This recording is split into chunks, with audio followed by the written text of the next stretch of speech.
Good evening, everyone. Thank you, everyone, for joining us online and in person. My name is Leticia Ree-Buckley, and I am the CEO of La Plaza de Cultura y Artes. Welcome to La Cocina de Gloria Molina. La Plaza opened in 2011, and we are committed and dedicated to telling the stories and centering Mexican and Mexican Americans in the history of Los Angeles. And what better way to do that than through cooking? La Cocina, recently renamed in honor of our founder, Gloria Molina, is a teaching kitchen dedicated to exploring the rich culinary traditions and treasures of Mexican and Mexican American cooking. It includes a gallery of storytelling, showcasing photographs, arts and objects, and more related to ancestral ingredients and cooking practices. We are so pleased to be partnering with Zócalo tonight, and we're excited to partner with Zócalo Public Square and the California Humanities to present tonight's program. I will now turn it over to Bianca Collins, Director of Public Programs at Zócalo Public Square. Thank you, Leticia. Good evening, everyone. I'm Bianca Collins. I'm Director of Public Programs at Zócalo Public Square and Arizona State University Media Enterprise. At Zócalo, our mission is to connect people to ideas and to each other. Everything we do is free and everyone is welcome. We publish original writing and present conversations like this one. You can find us at zocalopublicsquare.org, on podcast platforms, and YouTube, so please subscribe for our latest programs. We were founded in 2003, and we are now celebrating our 20th year. We are so honored to partner with La Cocina and California Humanities for tonight's program, which asks, do we need more food fights? I'm pleased to introduce our guests. Photographer Zahara Gómez Lucini is from an Argentine family, was born in Madrid, raised in Paris, and settled in Mexico. Her work focuses on memory and justice processes regarding victims of forced disappearance, forensic work, and clandestine graves in Latin America. Her practice has been centered around the development of collective and co-authored projects that seek to bring about significant social change. She collaborated with Las Rastreadoras del Fuerte in Los Mochis, Sinaloa, Mexico, a group of women who have been looking for missing loved ones since 2014, to produce Recetario para la memoria, or the Memory Recipe Book, a book of recipes shared by Las Rastreadoras del Fuerte, with each recipe corresponding to the favorite dish of a missing person, selections of which are currently on view here at La Plaza Cocina de Gloria Molina and inspired this program. Maite Gomez-Rejón is the founder of Art Bites. She explores the nexus of art and culinary history through lectures and cooking classes in museums across the country, including the Metropolitan Museum of Art and the J. Paul Getty Museum. She's been a guest on the Today Show, featured in Food and Wine and Hyperallergic, and has been interviewed on KCRW's Good Food and the BBC's The Food Program. Her writings have appeared in Life and Time and the Oxford Research Encyclopedia of Latin American History, among other publications. She also co-hosts the podcast Hungry for History on iHeartRadio. Maite and Zahara, thank you for joining us tonight. Over to you.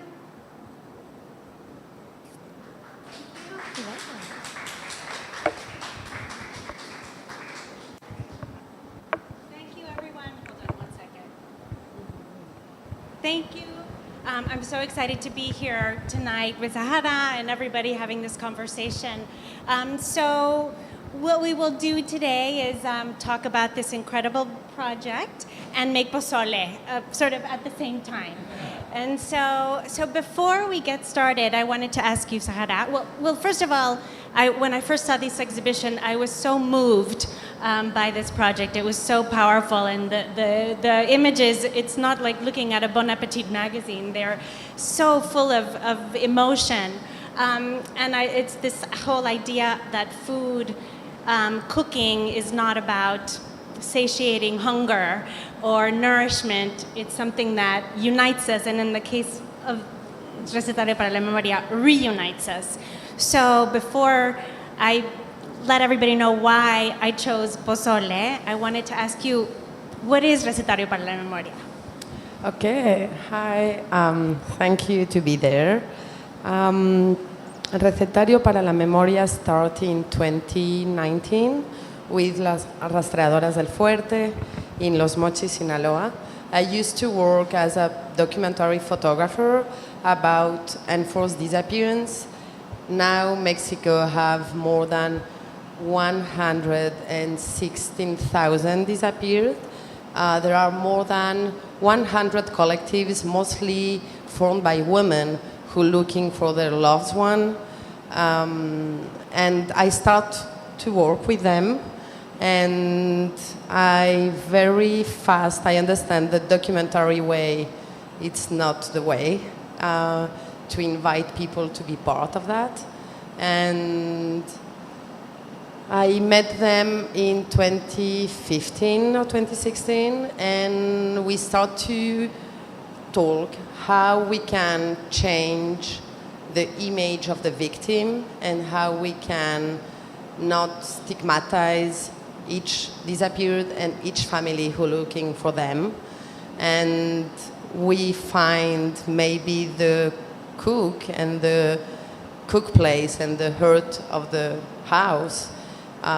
It can be a way to be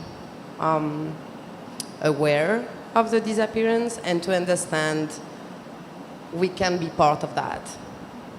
So I know that I was going to say why pozole, but when did you realize that cooking could be an act of resistance? Yeah, we talked before with Blanca.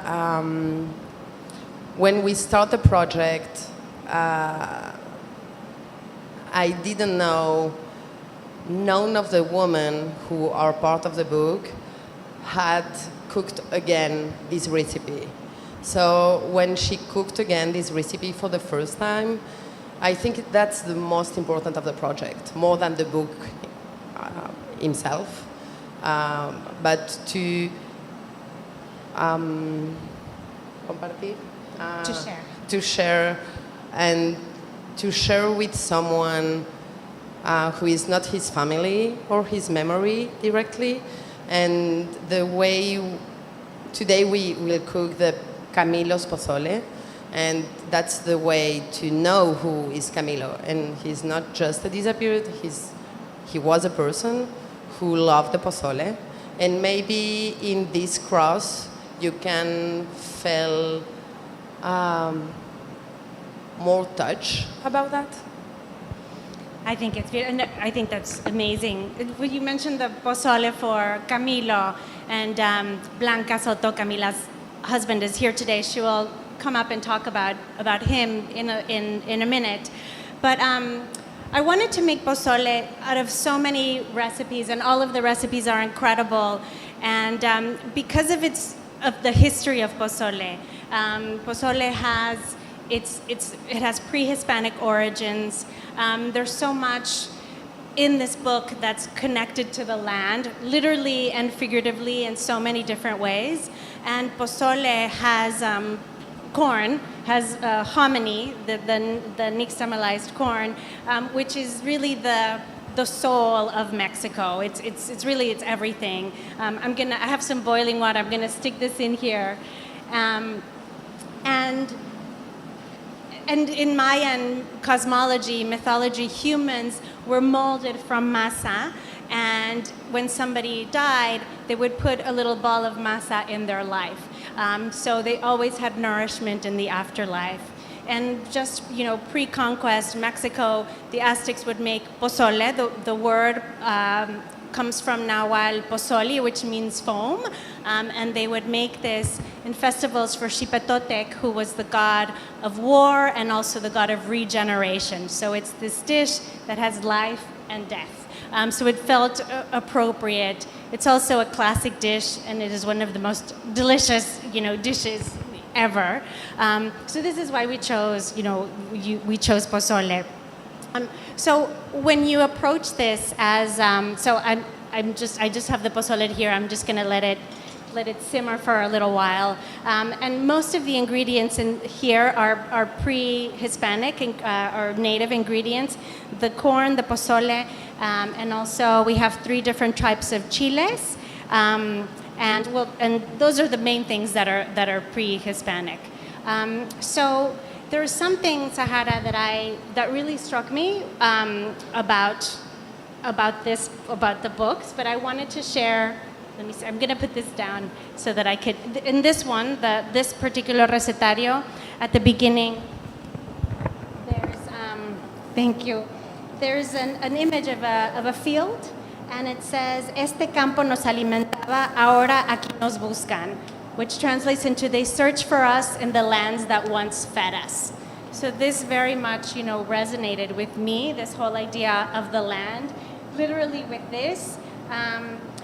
So can you talk a little bit about that? I know there's something in the book that talks about there was once flor de calabaza growing, and now there's a maquiladora, and this whole idea of sometimes the force disappeared, we're already displaced. Can you talk a little bit? Yeah, absolutely. Okay, the first book is this one, and when we launched, you say that? Okay, when we launched the book, another collective contacted us because they want to make their own book and their own cookbook, and it is in other region. So I started the project with Las Rastreadoras del Fuerte as a small exercise, I don't know, like to find a way to make a book, and it was very hard. And when the other collective from Guanajuato, so it's in the south, it's more in the south than Sinaloa, in the center of Mexico, we start to work most collectively, and now it's more than 10 collectives, more than 62 women in the second book, and we work. I don't work alone. I work with Daniela Rea, who worked in the first one with the text, and with Clarissa Moura, who worked in the design in the first one. And in the second one, we work together from the beginning, so to structure the ideas. And one of these ideas is the disappeared and the enforced disappeared don't come by magic. So before to be disappeared, there are a lot of other violence. And one of these violence is to have fabrics manufacturers, so you don't have the contact with the soul and with the territory you had before. And 20 years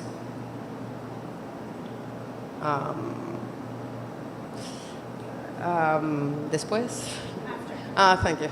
20 years after the start of the fabrics in the region, you find the disappearance and you find other kind of violence.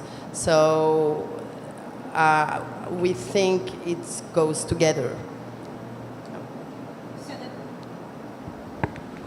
that's some of the people they were. I know that in one of the books they talk about the different programs, the Braceros program, and people leaving, and the irony that most of the corn now in Mexico is brought from the U.S., and this disconnection to the land, I think, is such an interesting part of this whole project. So tell us, who are the rastreadoras del Fuerte? And the rastreadora, the word means trackers, and the Fuerte is the region, right? Yeah. So, like, who are these women, and how did you? 2 questions. How did you start this theme, working with this theme of forced disappearance? And how did you find, who are they? How did you find them, or how did they find you? And I'm gonna just say, I just put some bouillon in the nixtamal, and I'm gonna put some oregano and a little bit of pepper and onion and garlic while Zahara answers. Okay. I met Las Rastreadoras del Fuerte. Okay, Las Rastreadoras del Fuerte found in 2014 after the disappearance of Roberto, the son of Mirna, who is the founder of the group. And she starts alone, and day by day she met other women who were looking for their loved one, and they found this collective. And El Fuerte is because is the place where they find, it's the place where Roberto was disappeared, and it's the place where they find the bones of Roberto. And that's the Rastreadoras del Fuerte. So now I don't know how many are there exactly, because that move all the time, and sadly in Mexico they don't stop to looking for them, and they don't stop to missing or disappeared. So that move all the time. And I met them because I want to know how was to looking for someone alone, because the Mexican states don't make this job. So all of them become a very strong leader and specialize about how you look in the desert, for example, and how you can find a little piece of bone of someone and to give that to this family again. That's clear. I think Yeah. in English I think so, yeah. So there's, I know that their log line is that they don't look for bones, they look for treasures, which is so, it's their soul, their family. And one thing that I love about this is this idea that these women took it upon themselves to use these memories as activism, and this history of women using the kitchen to do that. This sort of community cookbooks and women working together to do something like this in a role that sometimes women are relegated to the kitchen, and the government is not helping at all. Has there been more through this project? Has there been more help, or is it just it's the women that are doing their thing and the people that are a small group of people that are helping them? Okay. Generally, when someone was disappeared, a lot of family are broke, and it's mostly the women who go out to looking for them. So I think the memory, it's a women territory generally, and there can be a lot of reason, like if the husband stopped to work, there are an economical issue, and at the same time a lot of women stop to work and begin to look everywhere. So when someone is disappeared, all the structure part away. How did you find them, or how did they find you? How did you become involved with them? I wrote by Facebook, like, hi, I want to meet you, what do you think? And I went to Sinaloa, and we met by Facebook. By Facebook. And what is your relationship with the women? Are they family now? Friends? Family? I think it's like anyone. There are some people you love a lot and you have a very good connection, and it's very natural. And of course, now we have, I think, 7 years to know each other, so there are some confidence, and yeah. Because I imagine with something that this is so personal, like going to somebody's home, cooking the meal that they haven't cooked since they disappeared, like there has to be such incredible trust, for that. How, as a documentary photographer, how did you approach that? How was that process? Yeah, I think really the project born after 5 years to have a relationship with them. So it was easy in that sense, because when I asked them, okay, what do you think? Do you want to make a cookbook? It was very natural in this way. Like, I think they can say me not thank you. And not all the women of the collective participate in the book. Some women wanted, and at the end she not participate, and others don't want, and at the end she participated. So yeah. I'm going to go back to this. So what I just did is, thank you. I put some of the broth in the chiles just to rehydrate them before I blend them. And I'm going to put some meat in there. We have some pork and some beef. And this is exactly, we tried to do it exactly like the recipe, like Blanca's recipe for Camilo. I hope we're doing it okay. So this is the recipe, not this one, but this is what everybody will be enjoying at the end of the program, at the end of the cooking program. So how did you get involved with this theme, not necessarily with rastreadoras, but with this theme of disappearance? Oh, okay. My father was an Argentinian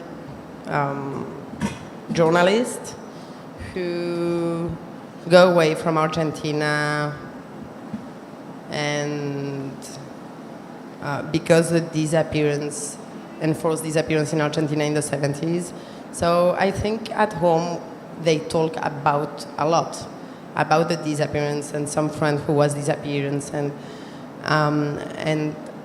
as a child, for me it was very strange because it was very familiar topic, and at the same time like ghost, something mythologic, like, oh yeah, the disappears is very mythologic idea. And when I start to live in Mexico, I don't know, that crush in my mind, like, okay, all the stories my father told me, or my aunt, or my uncle are real, and it's now, and it's present. So yeah, I start to work on the field at that moment.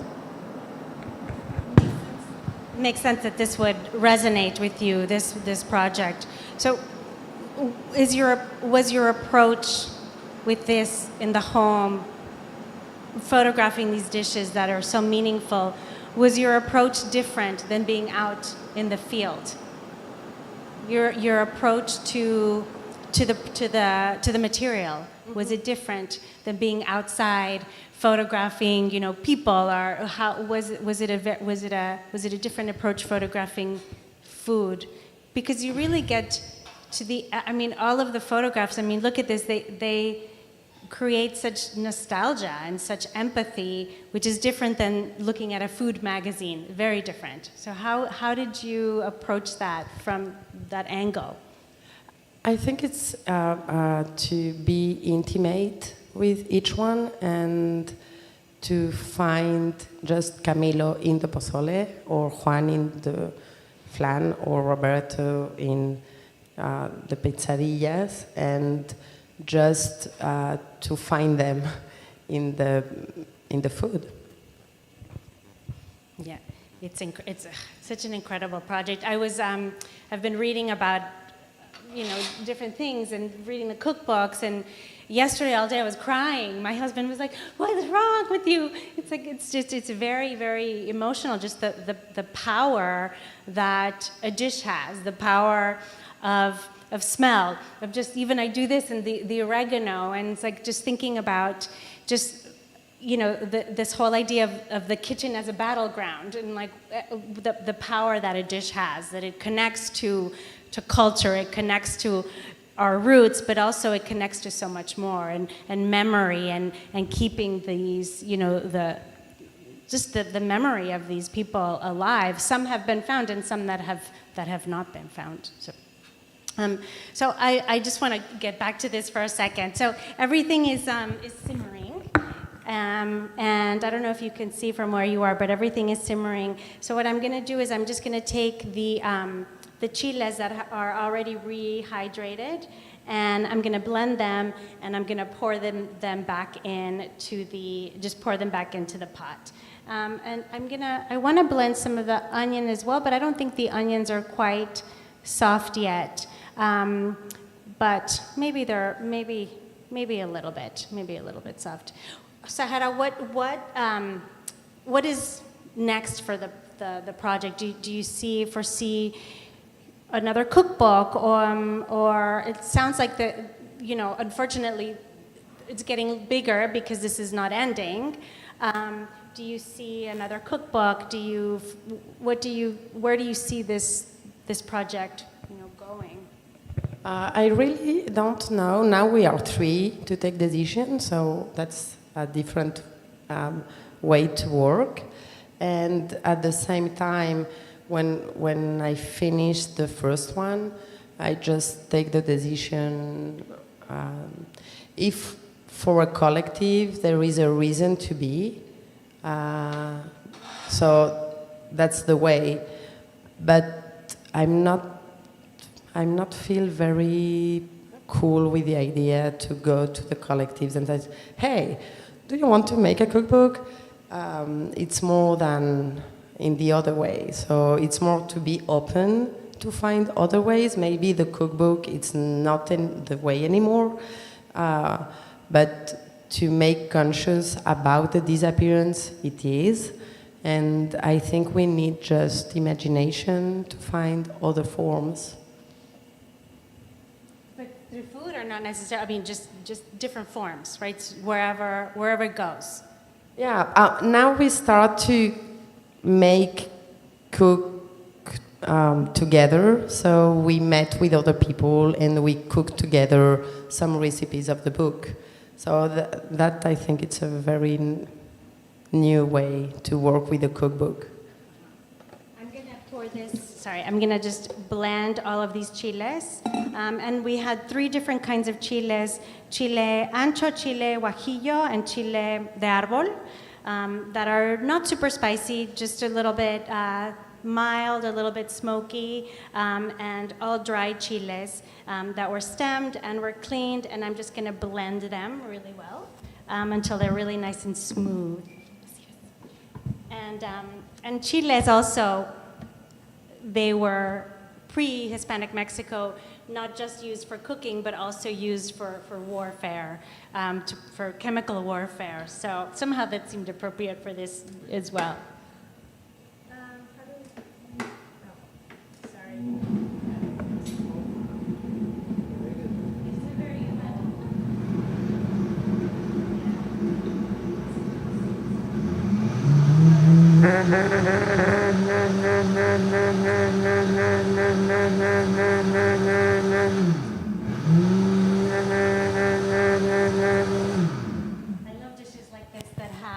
This is such a popular, classic Mexican dish.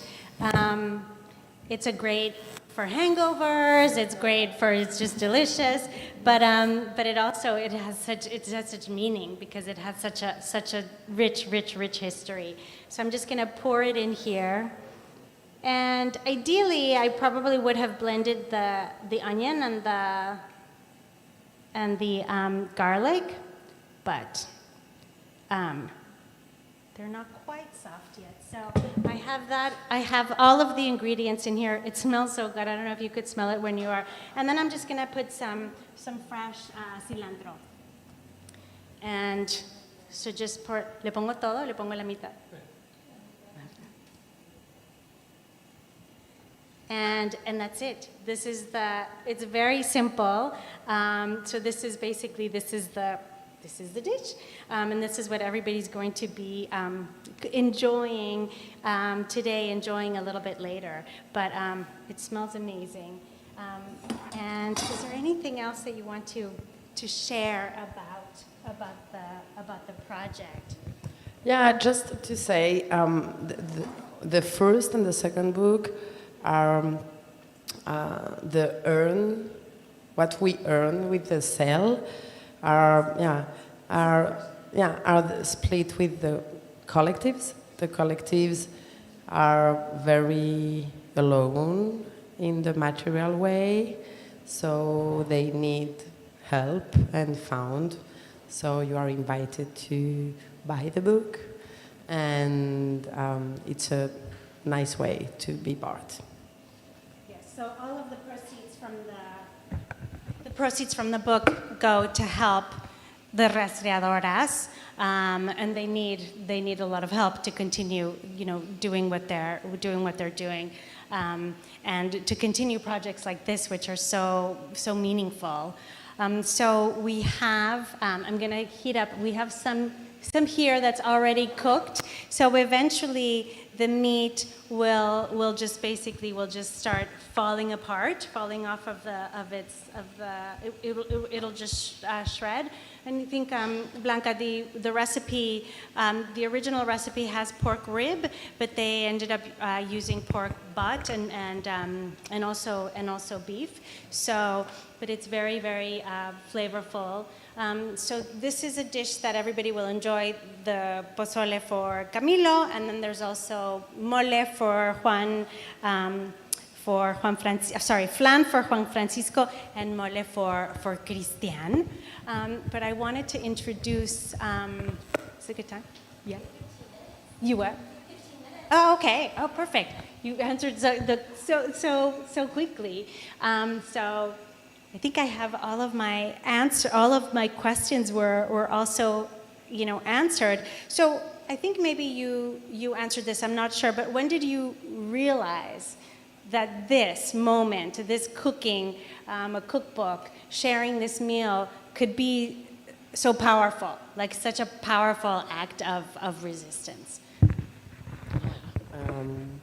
I think when I understand they didn't cook the recipe since the disappearance of their loved one, and I think that's a way to make it alive in some way, and to share the memory and to talk about them as a living person and not dead.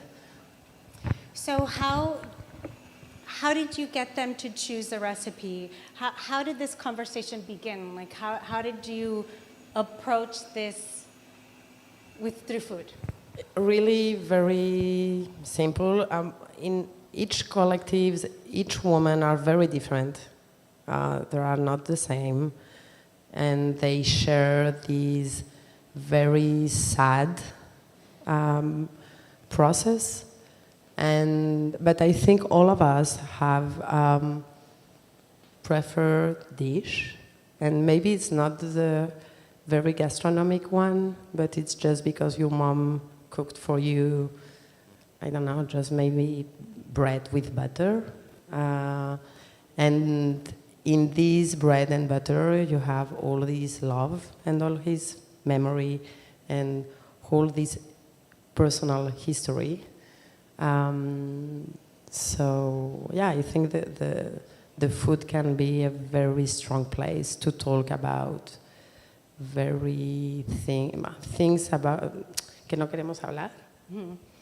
That it's a great place food can be a great place to talk about things that we don't want to talk about, so, and choosing these favorite dishes, and it's not foie gras, it's not, it's like everything is very, very simple and very, very homey. I know that just this history of, making a cookbook to raise funds for a cause also is something that has such a history. Even in the U.S. during the Civil War, women would make cookbooks to raise money for their children who are at war, or to bring them home, or something. So this connection of women, and even before women could vote, this is where they would use where they were the space where they were relegated to do something that they couldn't do otherwise.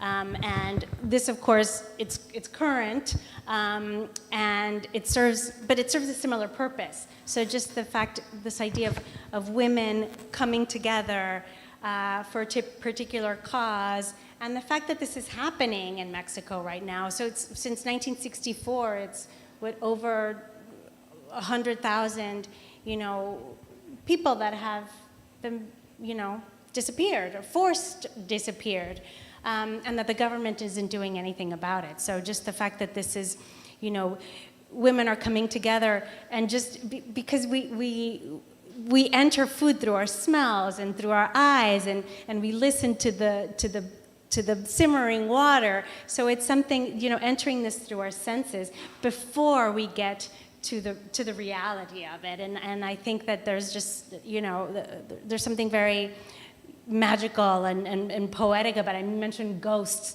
So this whole idea of the people are still alive by creating, these dishes. And I think that we can all, relate to this idea of memory, right? And people will not forget, because as long as we continue to cook their foods and to talk about them, they will continue to be, alive.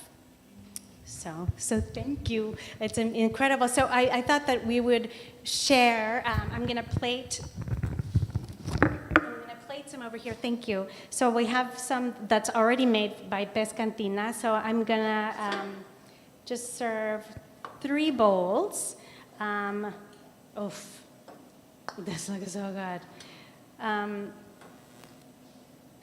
And this is the hominy. It's this white corn that has the nixtamalized corn, which is this incredible process that's native to Mesoamerica, and they just boil the corn kernels in calcium hydroxide, and this brings out all of the nutrients in the corn. It's sort of this, of course, I want to say magic. It's not magic, it's science, but there's something very magical about this natural mineral from the earth that gives corn which is also from the earth, all of the necessary nutrients. So I have my 3 bowls here, and then it's typically garnished with onion and cilantro, lime, radish, and cabbage. So I'm just going to pour a little bit, and as soon as these are ready, I'm going to introduce. I hope I'm doing this okay.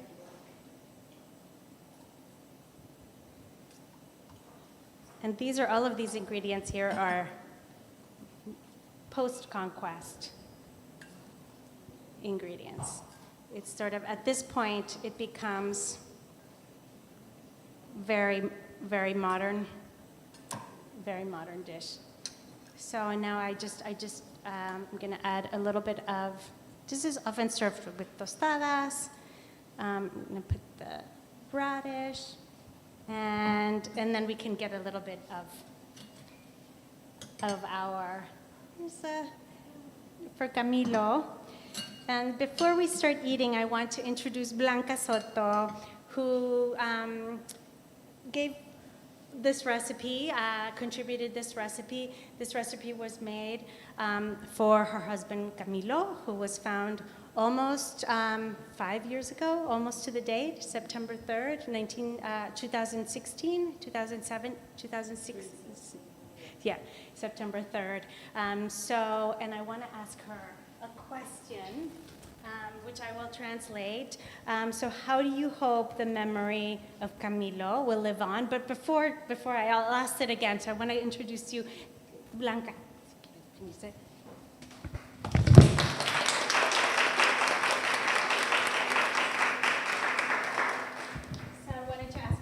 Sorry. Okay. How did I hope we did okay. Okay. El micro. Te están pidiendo. Oh, sorry. Okay, sorry. So just saying, I hope that we did okay. So I'm going to ask her, by this project, how does she hope that the memory of Camilo will live on? And I will translate. Hola, muy buenas noches a todos y cada uno de ustedes. Muchas gracias por estar aquí. Mi nombre es Blanca Soto y esta personita tan bella era la persona a la que yo le preparaba ese pozole. Nada más de estar sentada ahí, el estar oliendo me hace recordar todas las cosas que él decía cada vez que él miraba que yo le estaba preparando su platillo. Es muy bonito para mí, les agradezco a todos ustedes que estén aquí presentes para ver la receta de Camilo y para saborear y para que estar aquí es un orgullo para mí, son sentimientos encontrados porque muchas veces uno no tiene planeado, piensas todo lo que vas a decir, pero ya estando aquí se nos cambia la situación, ¿verdad? Porque siente como que es un poquito difícil para mí. So first she's saying that just thanking everybody very much to be here, and just by the act of sitting here and smelling and seeing this, the memories of Camilo, come back to life. That she's so honored to be here, and how, when she came up, she thinks she's going to say something, and then everything just sort of changes. It's very, very, emotional. And I want, ¿quieres decir algo más? Oh, no. ¿Sí? Sí. Y para mí es muy importante porque muchas veces nosotras ya no queremos preparar la receta porque nos da un poco de tristeza el saber que nuestro ser querido pues ya no está para degustar ese platillo. En lo particular, mi esposo, si había pozole las 3 horas en el día, que es el desayuno, la comida y la cena, él la podía comer sin decir nada porque le gustaba tanto. Y si otro día había pozole, él comía pozole. Entonces, él era su platillo favorito y nosotros al principio decíamos, ay, otra vez pozole, pero me decía él, prepáralo con mucho picante porque es comida para machos. So it took her a while to make this, dish again. It was his favorite dish, and sometimes he would eat it 3 times a day. And Blanca was like, again, pozole? And he's like, no, it's fine. He loved pozole so much, but he liked it very, very spicy because it was food for machos. He liked it. So I want to ask you, tell us about the green, the significance of the green T-shirts. And so if you notice the two, promesa cumplida means promise cumplida, yes, promise accomplished. Yo porto la playera verde porque en este caso pues yo ya encontré a mi esposo. El 28 de noviembre del 2016, él desaparece, 3 de septiembre del 2017, se localiza y entonces yo como ya encontré, porto la playera y mis compañeras que aún no encuentran, portan una playera de color blanca que dice, te buscaré hasta encontrarte. Y pues yo no sé si decir afortunadamente o desafortunadamente, pero pues mi ser ya está en un lugar en la cual yo puedo llevarle una flor y llevarle unas veladoras y tenerle un lugar a donde nosotros podemos estar ahí con él. So the women that wear the green T-shirts means that it's the women that have found their husbands. This is Camilo in the front, and the women that have not found their husbands wear white T-shirts. And in the T-shirt says, instead of saying, the find has been accomplished, they'd say, I will look for you, I will search for you always. And so this is Camilo in the T-shirt, so everybody has the image of their lost loved one on the T-shirt. Why green? ¿Por qué verde? Porque el verde es esperanza y nosotros teníamos la esperanza de que nuestro ser querido iba a aparecer. Because green means hope, and they always had the hope that their loved one would be found. And so She found her loved one on September 3rd. After cuántos meses estuvo 10 meses. After 10 months, she found her husband. And here he is, en honor a Camilo, el pozole. A ver, ¿qué tal? A ver si está. A ver qué tal está. A ver si sabe a... Pero tiene que trabajar. Yo no lo cocino, que no tuve que trabajar y venir desde tan lejos a prepararlo. Muchísimas gracias. So it's so much better that somebody else made it for you. She came from so far away, she didn't have to work. Bueno, es el que yo hice, pero aquí lo hicieron Ismael, que está ahí atrás, y todo el equipo de Pez Cantina.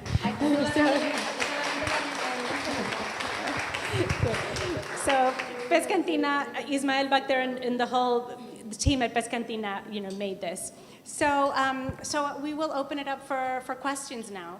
So whoever would like to have. Okay, so if anyone in-house would like to ask a question, you can come up and line up here. Ariana will prep you, and then you'll come stand on the mark next to me. I'm going to start with one of the online questions that we received.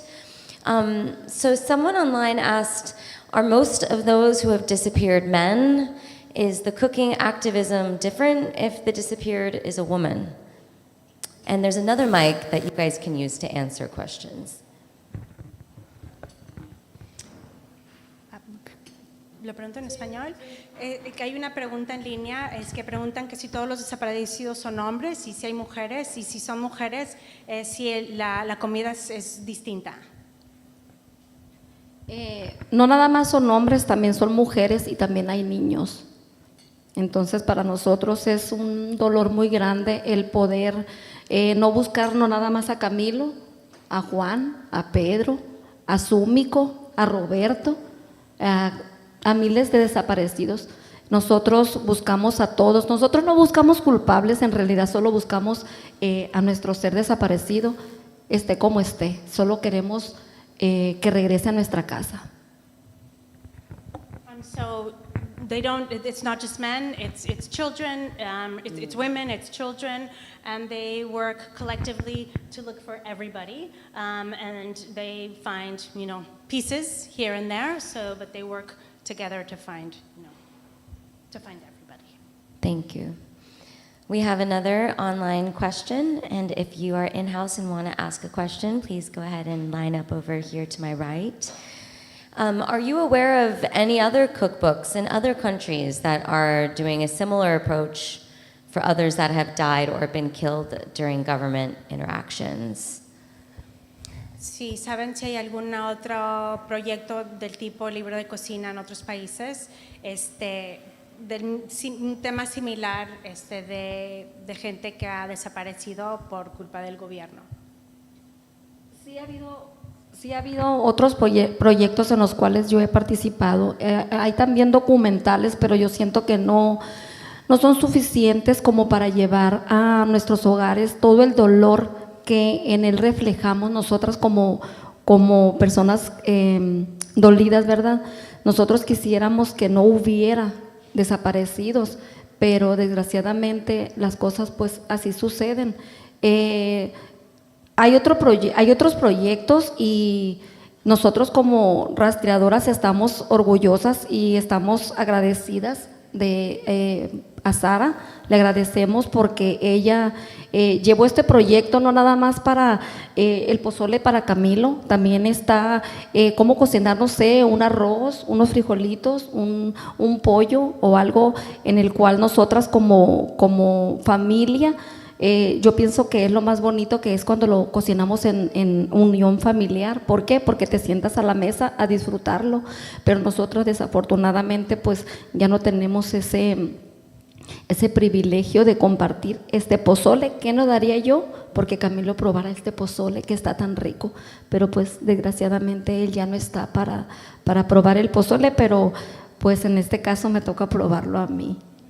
Está muy rico, muchísimas gracias. she says that there are similar projects, but that she has been part of some projects, but nothing has been as emotional and really captured the pain as a project like this one. And by the recipe, you could learn how to make some beans, or you could make some rice. That there's something just very, personal about it, and she would love more than anything to have Camilo, to share this pozole with Camilo, because it's so good.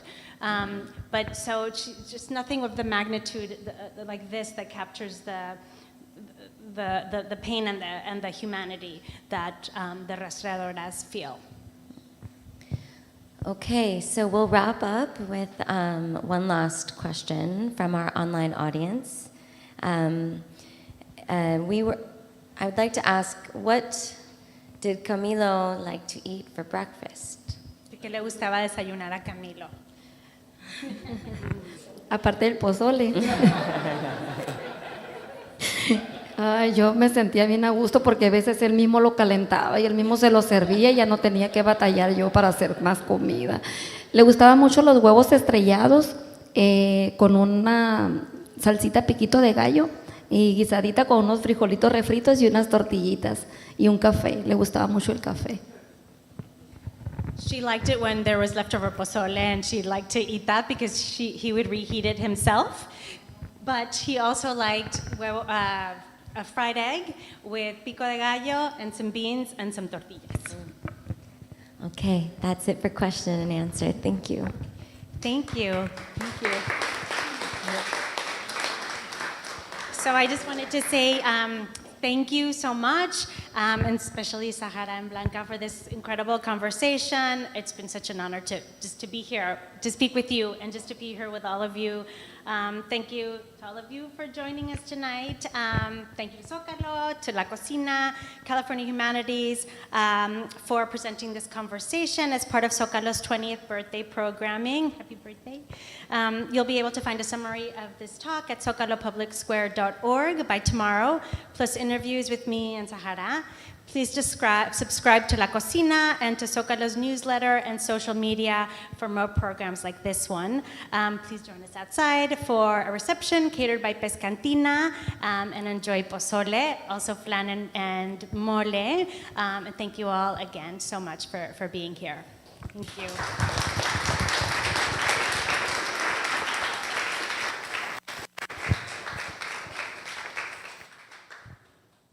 All right, thank you.